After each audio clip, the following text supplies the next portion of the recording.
नमस्कार, मैं हूं निकिता और आप देख रहे हैं सत्यहिंदी.com।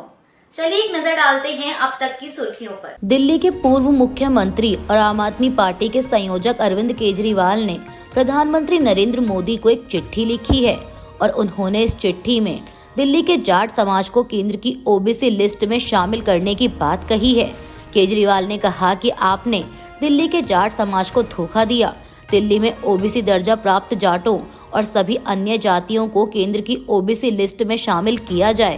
केजरीवाल ने कहा कि केंद्र की सरकार ने 10 सालों से जाट समाज को ओबीसी आरक्षण के नाम पर धोखा दिया। आपने 2015 में जाट समाज के नेताओं को घर बुलाकर वादा किया था कि दिल्ली के जाट समाज को केंद्र की ओबीसी लिस्ट में शामिल किया जाएगा। 2019 में अमित शाह ने जाट समाज को केंद्र की ओबीसी लिस्ट में लाने का वादा किया। आप प्रमुख ने पूछा कि राजस्थान के जाट समाज के छात्रों को डीयू में रिजर्वेशन मिलता है तो दिल्ली के जाट समाज को क्यों नहीं मिलता। अरविंद केजरीवाल ने कहा कि जबकि प्रधानमंत्री ने खुद ये घोषणा की थी कि जाट समाज को रिजर्वेशन मिलेगा, फिर भी नहीं दिया गया। प्रधानमंत्री और गृह मंत्री झूठ बोल रहे हैं। चुनाव से पहले बोलते हैं लेकिन उसके बाद भूल जाते हैं।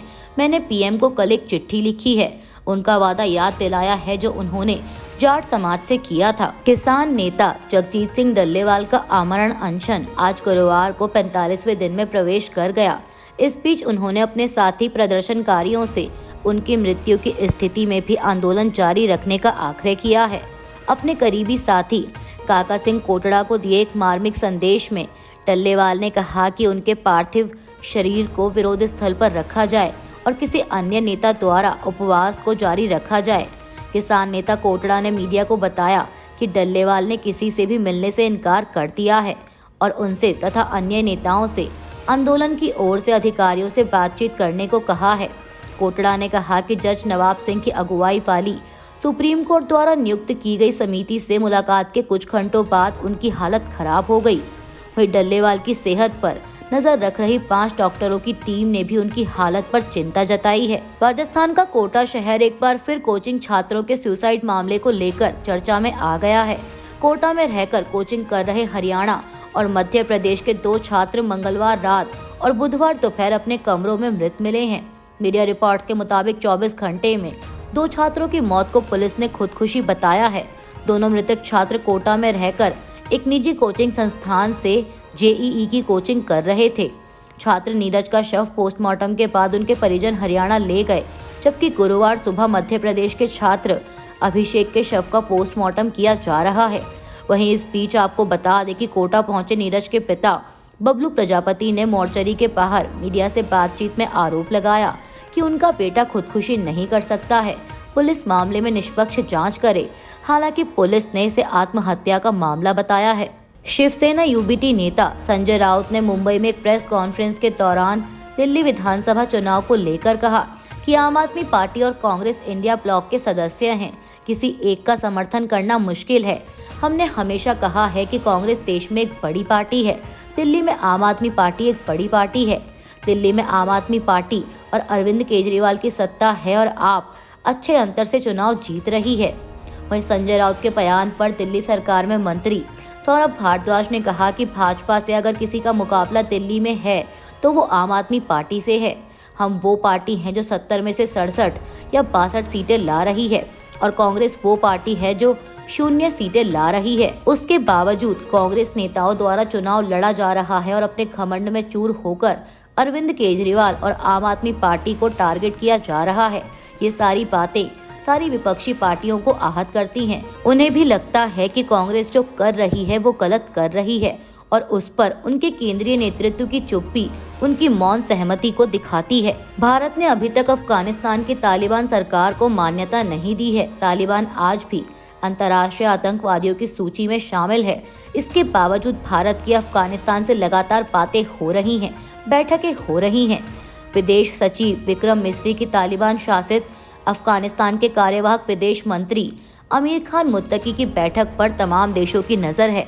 मीडिया रिपोर्ट्स के मुताबिक विक्रम मिस्री और आमिर खान मुत्तकी की बैठक भारत द्वारा अपने सुरक्षा हितों को सुरक्षित करने की एक कोशिश है, जिसमें कई महत्वपूर्ण भूमिकाएं शामिल हैं। लेकिन मामला यहीं तक नहीं है। इसके कुछ और भी कारण हैं जिनकी वजह से भारत को उच्च स्तर पर तालिबान से बातचीत करनी पड़ रही है और उन वजहों में एक है तालिबान का समर्थक और सहयोगी पाकिस्तान उसका विरोधी बन गया है। इसके साथ ही कहा यह भी जा रहा है कि चीन अफगानिस्तान में खेल कर रहा है और इस खास वजह से भारत को तालिबान से बात करनी पड़ रही है। चीन वहां पुल बना रहा है और उसकी नज़र वहां के प्राकृतिक संसाधनों पर है। सितंबर 2023 में चीन ने काबुल में अपना राजदूत भेजा था और 2024 की शुरुआत में बीजिंग को अपने राजदूत के रूप में एक तालिबान प्रतिनिधि मिला। अमेरिका के लॉस एंजल्स के जंगलों में लगी आग हॉलीवुड हिल्स तक पहुंच गई है, जिसकी वजह से कई प्रसिद्ध स्थानों को खाली कराया जा रहा है। जिन स्थानों को खाली कराया जा रहा है उनमें Dolby Theatre, Hollywood Bowl outdoor amphitheatre और हॉलीवुड वॉक ऑफ फेम शामिल हैं। आपको बता दें कि डॉल्बी थिएटर वही जगह है जहां अकादमी पुरस्कार समारोह आयोजित किया जाता है। लॉस एंजल्स मीडिया के मुताबिक आग की वजह से हॉलीवुड के आसपास की सड़कों पर अफरा तफरी है। लोग अपने चेहरे को ढकने के लिए स्वेटशर्ट का इस्तेमाल कर रहे हैं जिससे वे सांस ले सकें। कई लोग बैग और सूटकेस लेकर कहीं जाने की जगह तलाश कर रहे हैं। एनसीपी शरद पवार गुट के नेता अनिल देशमुख ने बुधवार को कहा कि पार्टी के सभी 12 सांसद शरद पवार के साथ हैं। आपको बता दें कि उनकी यह टिप्पणी ऐसे समय पर आई है जब शरद पवार गुट के नेताओं की अजीत पवार गुट में शामिल होने की अटकलें जोरों पर हैं। अनिल देशमुख ने कहा कि एनसीपी के दोनों प्रतिद्वंदी गुटों के एक साथ आने की अटकलों में कोई दम नहीं है। आपको बता दें कि वह उन खबरों के बारे में पूछे गए सवाल का जवाब दे रहे थे जिनमें कहा गया था कि महाराष्ट्र के उप मुख्यमंत्री अजीत पवार के नेतृत्व वाली एनसीपी ने शरद पवार गुट के कुछ लोकसभा सांसदों से संपर्क कर उन्हें पार्टी में शामिल करने का प्रयास किया है। मीडिया रिपोर्ट्स के मुताबिक ऐसी भी चर्चा थी कि शरद पवार और उनके भतीजे अजीत पवार के नेतृत्व वाला गुट महाराष्ट्र विधानसभा चुनाव के बाद जल्द ही हाथ मिला लेंगे। देशमुख ने कहा कि यह सब झूठ है। हमारे सभी 8 लोकसभा सांसद और 4 राज्यसभा सदस्य शरद पवार के साथ खड़े हैं। आपको बता दें कि इससे पहले एनसीपी शरद पवार गुट के नेता रोहित पवार ने शरद पवार और अजीत पवार के साथ आने को लेकर कहा था कि अगर दोनों चाहें तो आ सकते हैं, मुझे नहीं पता वो आएंगे या नहीं।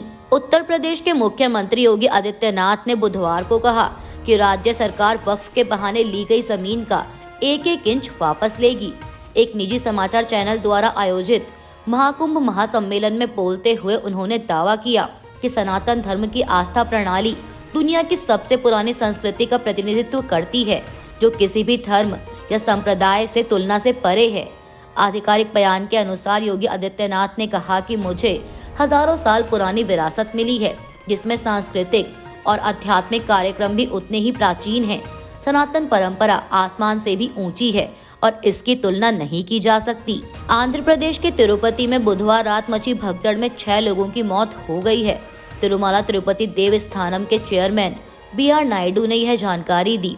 वहीं आंध्र प्रदेश के मुख्यमंत्री N चंद्रबाबू नायडू ने इस मामले पर एक्स पर एक पोस्ट कर कहा कि तिरुपति में विष्णु निवासम के पास भगदड़ में कई श्रद्धालुओं की मौत ने मुझे स्तब्ध कर दिया है।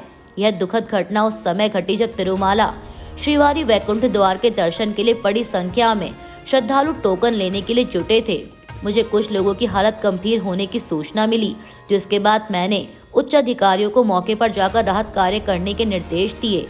मीडिया रिपोर्ट्स के मुताबिक तिरुपति में कई श्रद्धालु तिरुमाला हिल्स स्थित भगवान वेंकटेश्वर स्वामी मंदिर में वैकुंठ द्वार दर्शन के लिए टिकट हासिल करने के लिए धक्का मुक्की कर रहे थे और इसी दौरान यह घटना हुई। आपको बता दें कि 10 जनवरी से शुरू हो रहे 10 दिन के वैकुंठ द्वार दर्शन के लिए देश भर से हजारों श्रद्धालु तिरुपति पहुंचे हुए हैं।